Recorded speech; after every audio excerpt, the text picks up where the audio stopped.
Hello बच्चों, कैसे हैं आप सब। उम्मीद करता हूँ कि अच्छे से होंगे।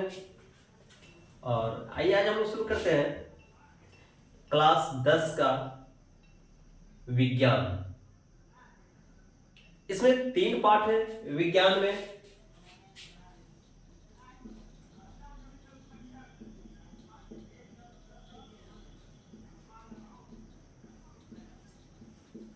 साइंस में 3 पार्ट है।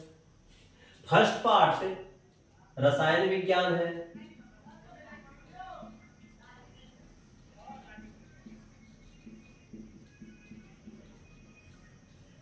सेकेंड पार्ट जीव विज्ञान है।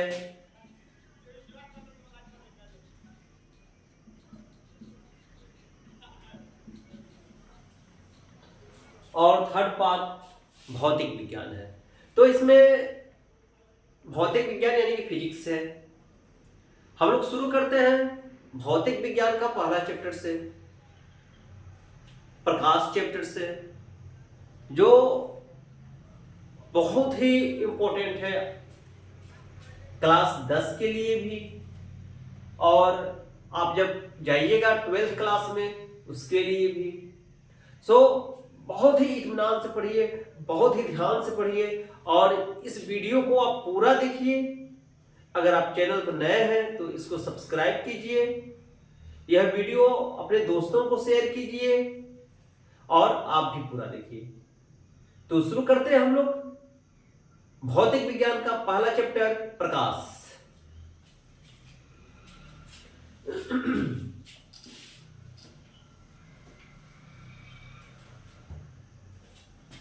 प्रकाश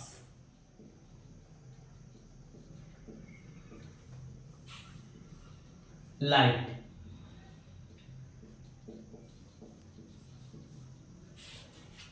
देखिए, प्रकाश एक प्रकार की ऊर्जा होती है जिसके कारण हम वस्तुओं को देख पाते हैं। प्रकाश एक प्रकार की ऊर्जा है जिसके कारण हमें वस्तुएं दिखाई देती हैं। प्रकाश स्वयं नहीं दिखाई देता है, बल्कि प्रकाश की सहायता से हम वस्तुओं को देखते हैं, प्रकाश की सहायता से हम चीजों को देखते हैं। अगर कोई वस्तु यहां पर रखी है तो ये वस्तु हमें दिखाई कैसे देती है? सूर्य की प्रकाश निकली, ये सूर्य का प्रकाश इस वस्तु पर पड़ा,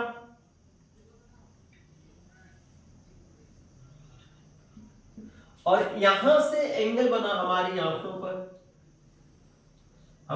पर, तब जाकर यह वस्तु हमें दिखाई देती है। यानी कि दिखाई देने का जो कारण है वो प्रकाश है। और प्रकाश क्या है? ऊर्जा का एक रूप है। अब प्रकाश जो होता है यह भी 2 तरह का, एक दीप्त और एक अदीप्त।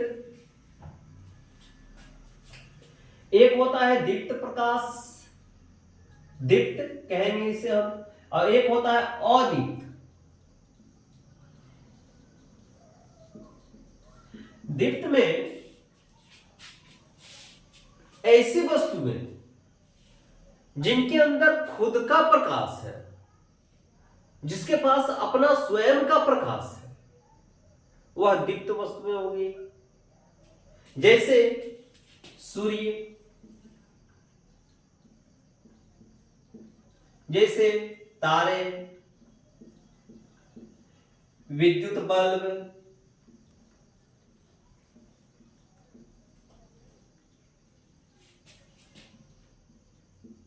इसमें क्या होता है, विद्युत बल्ब है, हम जैसे जला दिए विद्युत बल्ब को, हमने काम किया जलाने का है, लेकिन उसके अंदर खुद का प्रकाश है जिससे वो प्रकाशित पूरा प्रकाश हो रहा है। सूर्य के पास अपना खुद का प्रकाश है, तारों के पास अपना खुद का प्रकाश है। उसके बाद है अदीप्त प्रकाश। अदीप्त में हम ये कहेंगे कि वैसी वस्तुएं होती हैं जो दीप्त प्रकाश के ऊपर निर्भर करती हैं। यानी कि दीप्त प्रकाश दीप्त वस्तुओं से उसके ऊपर प्रकाश पड़ता है, फिर वह प्रकाश हमें मिलता है। जैसे चंद्रमा इसका सबसे अच्छा उदाहरण है।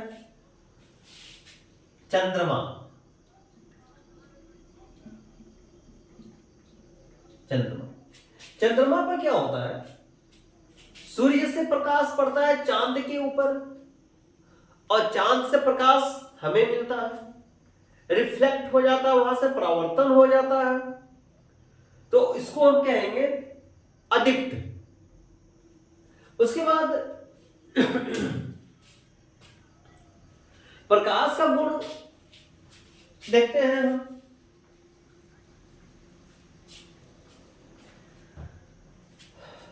जो प्रकाश होता है ये सामान्यतः सीधी रेखा में गमन करती है। प्रकाश सामान्यतः सीधी रेखा में गमन करती हैं। प्रकाश सामान्यतः सीधी रेखा में गमन करती है। प्रकाश की चाल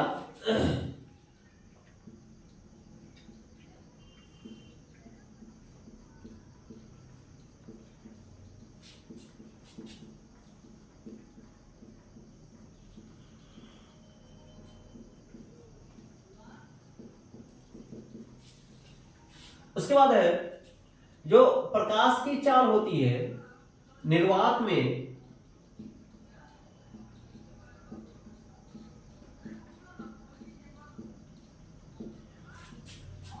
निर्वात में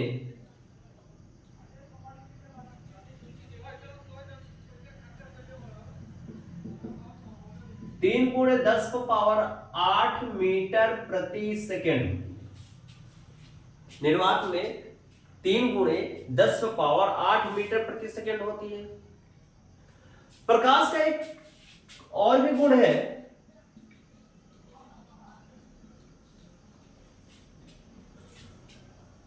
प्रकाश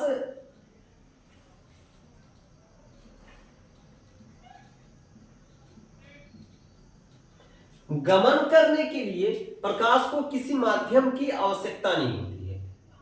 यानी कि प्रकाश ठोस में भी गमन करता है, गैस में भी और जल में भी। प्रकाश बगैर माध्यम का भी गमन करता है, जैसे निर्वात में।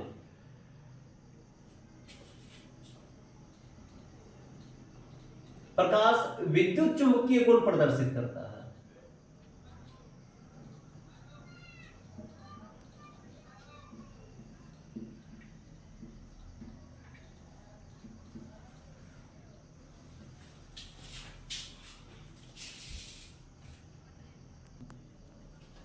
प्रकाश विद्युत चुंबकीय गुण प्रदर्शित करता है। विद्युत चुंबकीय तरंग प्रदर्शित करता है। दृश्य प्रकाश का तरंगदैर्घ्य, दृश्य प्रकाश का तरंगदैर्घ्य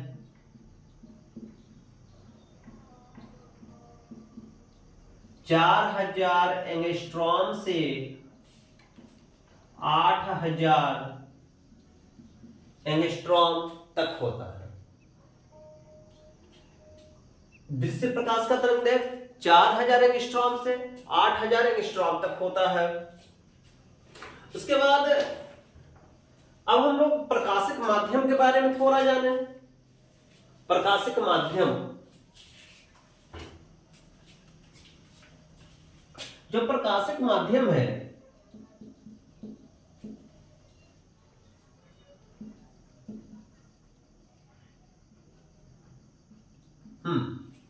प्रकाशिक माध्यम तो प्रकाशिक माध्यम में पारदर्शक माध्यम, अपारदर्शक माध्यम और पारभासी माध्यम होता है। पारदर्शक माध्यम वो होता है जो जिसको हम आर पार देख ले, जिसकी सहायता से आर पार दिखाई दे दे, मतलब प्रकाश जिसमें दोनों बगल चला जाए, आर पार हो जाए, प्रकाश पारदर्शक माध्यम हो गया। अपारदर्शक माध्यम, जिससे प्रकाश आर पार न हो, अपारदर्शक माध्यम हो गया। जैसे अगर एक हम कांच ले लें, तो वो क्या हो जाएगा, पारदर्शक माध्यम में जाएगा, क्योंकि कांच में आर पार दिखाई देता है, प्रकाश भी जाता है। अगर हम एक दफ्ती ले ले, एक कॉपी ले ले, तो या एक लकड़ी ले ले, तो ये क्या होगा, अपारदर्शक माध्यम, उधर से इस साइड नहीं दिखाई देगा, इधर से उधर नहीं दिखाई देगा, तो ये हो गया अपारदर्शक माध्यम। उसके बाद पारभासी माध्यम की बात करें अगर हम, तो जैसे घिसा हुआ कांच, जिसमें कुछ अंश प्रकाश का जाए, कुछ अंश प्रकाश का आर पार जाए, वो हो जाएगा पारभासक। पारदर्शी में क्या हो गया, या पारदर्शक बोले हम, पारदर्शक माध्यम जिसमें आर पार दिखाई दे, आर पार प्रकाश गमन करे या दिखाई दे, आर पार प्रकाश का गमन। अपारदर्शक माध्यम में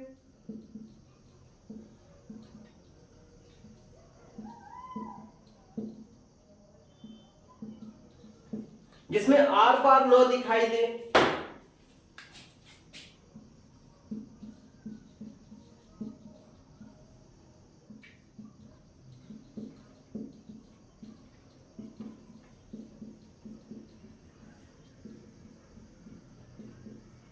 आर पार प्रकाश का गमन न हो।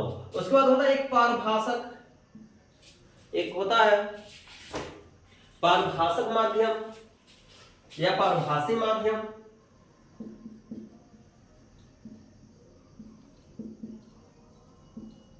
इसमें क्या होता है, प्रकाश का कुछ अंश आर पार हो, यानी कि धुंधला दिखाई दे, धुंधला दिखाई दे, यानी कि प्रकाश का कुछ भाग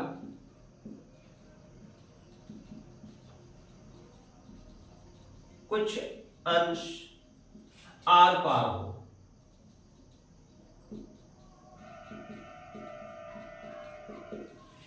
दिखाई दे रहा है यहां तक?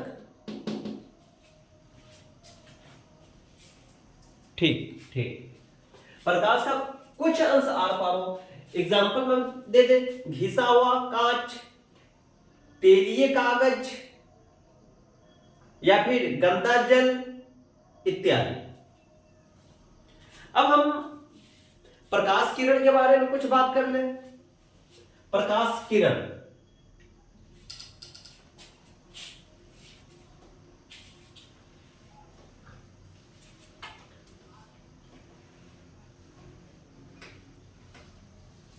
अगर हम प्रकाश किरण की बात करें,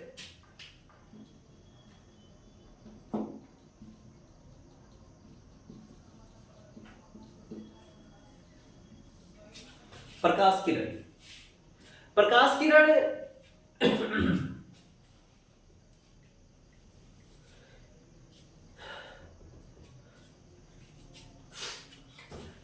प्रकाश किरण है जब प्रकाश किसी पारदर्शी माध्यम में सरल रेखा में गमन करता है, तब प्रकाश के पथ को प्रकाश किरण कहते हैं। जब प्रकाश किसी पारदर्शी माध्यम में सरल रेखा में गमन करता है, सरल रेखा यानी कि सीधी रेखा में गमन करता है, तो उस प्रकाश को हम प्रकाश किरण कहते हैं। उस प्रकाश के मार्ग को हम प्रकाश किरण कहते हैं। जैसे एक एग्जांपल ले लें हम, अगर एक हम कांच ले लें, एक कांच हम ले लिए, एक हम कांच लिए और यहां से प्रकाश आ रही है, सीधे गमन हो जा रही है ये, तो इस प्रकाश किरण के इस प्रकाश के मार्ग को हम प्रकाश किरण कहेंगे। प्रकाश के मार्ग को प्रकाश किरण कहेंगे। अब ये जो प्रकाश किरणों का समूह है इसको हम प्रकाश पुंज कहते हैं। प्रकाश किरणों का जो समूह है उसको हम प्रकाश पुंज कहते हैं। प्रकाश पुंज की अगर हम बात करें, प्रकाश किरणों के समूह को प्रकाश पुंज कहते हैं। प्रकाश किरणों के समूह को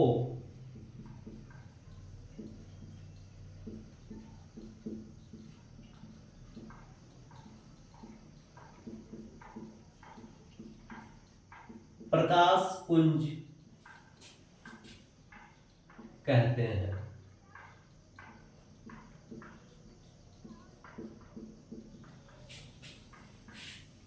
अब ये जो प्रकाश पुंज है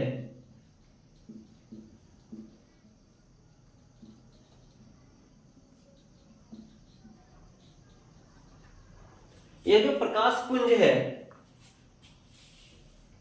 यह 3 तरह का हो सकता है। प्रकाश पुंज 3 प्रकार का हो सकता है।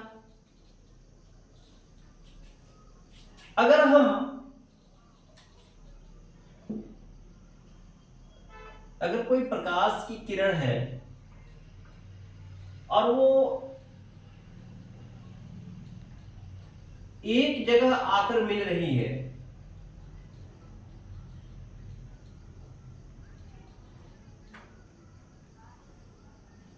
कोई प्रकाश की किरणें हैं, प्रकाश पुंज है, वो आकर किसी एक बिंदु पर मिल रही है, किसी एक बिंदु पर मिल रही है, तब उसको हम कहेंगे अभिसारी प्रकाश पुंज। इसको हम कहेंगे अभिसारी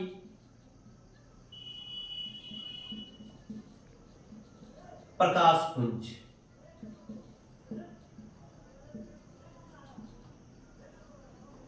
इसमें क्या हुआ, किसी एक बिंदु पर, एक पॉइंट पर प्रकाश की किरणें एक जगह जा रही हैं, तो उसको हम कहेंगे अभिसारी प्रकाश पुंज। जस्ट इसका अपोजिट, अगर एक पॉइंट से, एक बिंदु से प्रकाश की किरणें दूर दूर जा रही हैं, तो इसको हम कहेंगे अपसारी, अपसारी, अपसारी प्रकाश पुंज, अपसारी प्रकाश पुंज। तो ये हो गया अभिसारी प्रकाश पुंज, यानी किसको कहा जाता है, कॉन्वर्जेंट बीम ऑफ लाइट। और इसको अपसारी प्रकाश पुंज,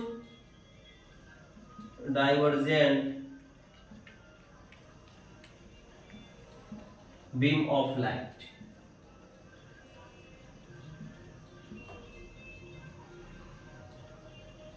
और एक होता है समांतर प्रकाश पुंज, एक होता है समांतर प्रकाश पुंज, समांतर प्रकाश पुंज। समांतर प्रकाश पुंज में क्या होता है, जो रेखाएं हैं, जो प्रकाश की किरणें हैं, वो सीधी रेखा में एक दूसरे के समांतर गमन करती हैं। इसको हम कहते हैं समांतर प्रकाश पुंज,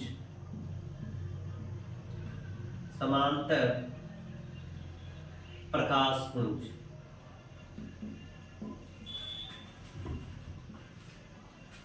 समांतर प्रकाश पुंज।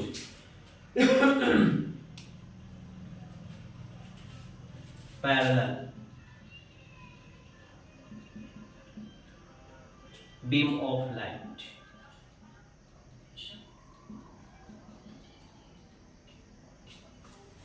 तो सबसे पहले प्रकाश किरण क्या हो गया, किसी पारदर्शी माध्यम में अगर प्रकाश सीधी रेखा में गमन करती है तो उसका मार्ग जो हुआ वह प्रकाश किरण हो गया। उसके बाद जब कई प्रकाश किरणों का जो समूह होता है उसको हम प्रकाश पुंज कहते हैं। प्रकाश पुंज 3 तरह के होते हैं। प्रकाश पुंज तीन तरह के होते हैं, एक अभिसारी प्रकाश पुंज, अपसारी प्रकाश पुंज और समांतर प्रकाश पुंज। अभिसारी प्रकाश पुंज में सब प्रकाश, सारा प्रकाश जो किरणें होती हैं, ये किरणें एक बिंदु पर आकर मिलती हैं। अपसारी में एक बिंदु से फैलती हैं किरणें, और समांतर प्रकाश पुंज एक दूसरे के पैरेलल होती हैं, यानी कि समांतर होती हैं। तो ये प्रकाश पुंज हो गया। अब देखते हैं हम लोग अब प्रकाश का परावर्तन, हेडिंग प्रकाश का परावर्तन।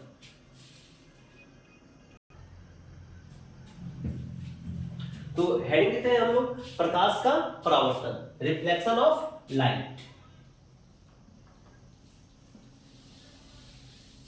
देखिए प्रकाश का परावर्तन ये एक्चुअली क्या होता है।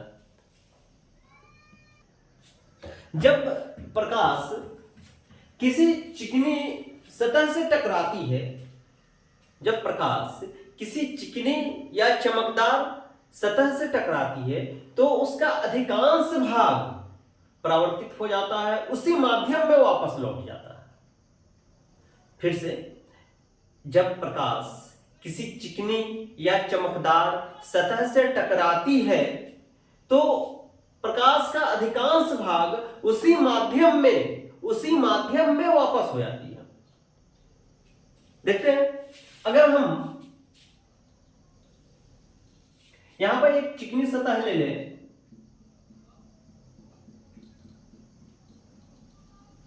और यहां से ऊपर पॉलिश किया हुआ है, कलई किया हुआ है। अगर यहां से हम प्रकाश दें तो ये क्या किधर जाएगा, फिर ये इसी माध्यम में, जिस माध्यम से प्रकाश जा रहा है उसी माध्यम में वापस हो गया। प्रकाश का अधिकांश भाग उसी माध्यम में वापस हो जाता है। अब जो प्रकाश जा रही है, जो प्रकाश किरण जा रही है, इसको हम कहेंगे आपतित किरण। आपतित किरण, आपतित किरण, यानी कि ये प्रकाश कहां जा रही है, आपतन बिंदु पर। अगर इधर से हम कहें तो जो प्रकाश आपतन बिंदु पर आ रही है आपतित किरण, और आपतन बिंदु से टकराने के बाद जब ये वापस उसी माध्यम में जा रही है तब इसको हम कहेंगे परावर्तित किरण। इसको हम कहेंगे परावर्तित किरण, इसको हम कहेंगे परावर्तित किरण।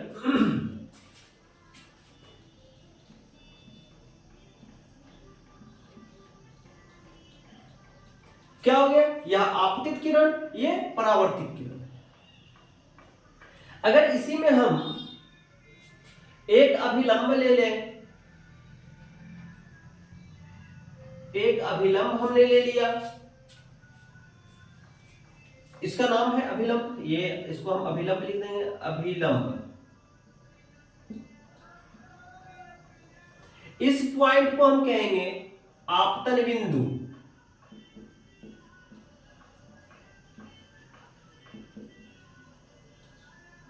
आपतन बिंदु, ये एक चिकनी सतह है जो ऊपर वाला भाग पर पॉलिश किया हुआ है, पॉलिश किया हुआ पृष्ठ, और ये परावर्तक पृष्ठ है, पॉलिश किया हुआ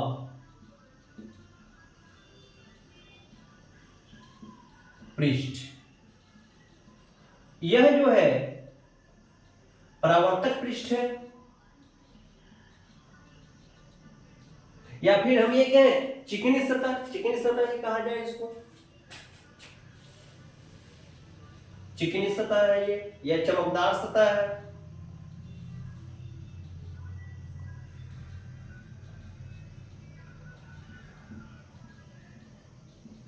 ये चमकदार सतह हो गया। यहां पर ये जो किरण आपतन बिंदु पर जा रही है, आपतित किरण, आपतन बिंदु से टकराकर वापस उसी माध्यम में लौट रही है। परावर्तित किरण यह अभिलंब, अब इसके बीच में एंगल बन रहा है तो इस एंगल को हम कहेंगे आपतन कोण, इसको हम कहेंगे आपतन कोण।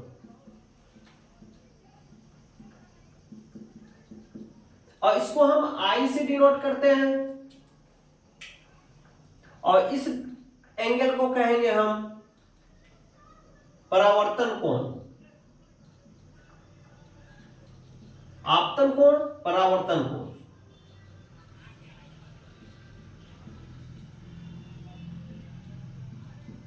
परावर्तन कोण, और इसको हम आर से डिनोट करते हैं।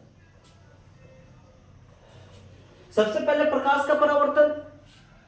प्रकाश जब किसी चिकनी सतह से या चमकदार सतह से टकराती है तो पुनः वह उसी माध्यम में वापस लौट आ जाती है, वह प्रकाश का परावर्तन हो गया। अब यह है प्रकाश के परावर्तन के नियम। प्रकाश का परावर्तन या प्रकाश के परावर्तन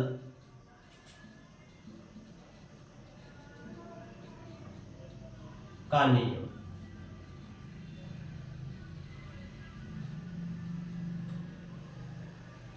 प्रकाश के परावर्तन का नियम। यहां पर दो नियम होते हैं। पहला नंबर में आपतित किरण, परावर्तित किरण तथा अभिलंब तीनों एक ही तल में होते हैं। आपतित किरण,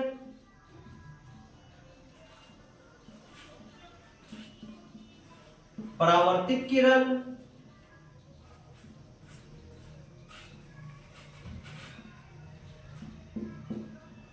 तथा अभिलंब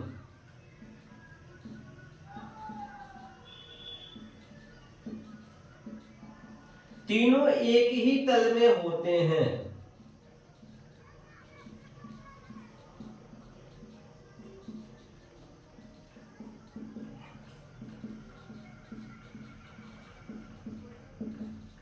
और दूसरा नियम होता है, देखिए ये आपतित किरण, परावर्तित किरण और अभिलंब तीनों एक ही तल में है। और दूसरा नियम होता है यह आपतन कोण परावर्तन कोण के बराबर होता है, अर्थात आपतन कोण